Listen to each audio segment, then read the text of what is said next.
বুদ্ধির ঝাঁপি পর্ব 240-এ আপনাকে স্বাগত বন্ধু। এখানে 3টে ঘরে 3টে ছবি আছে এবং একটা ঘর ফাঁকা আছে।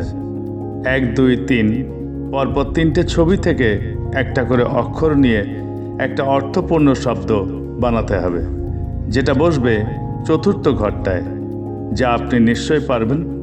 আপনি ভাবার জন্য 20 সেকেন্ড সময় পাবেন। তারপর আপনি আপনার উত্তর কমেন্ট বক্সে লিখে দিন।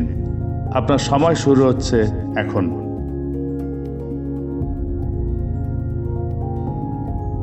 এইরকম আরও ধাঁধা পেতে আমার ফেসবুক প্রোফাইলটা ফলো দিয়ে রাখুন এবং আইবি ক্রিয়েশনস ইউটিউব চ্যানেলটা সাবস্ক্রাইব করে রাখুন।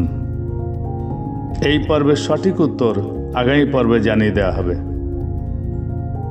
সময় শেষ। পর্ব 239-এর উত্তর শিওর বা কয়লা। পরবর্তী ধাঁধার আসর বুদ্ধির ঝাঁপিতে আপনার সঙ্গে আবার দেখা হবে। ভালো থাকবেন। ধন্যবাদ।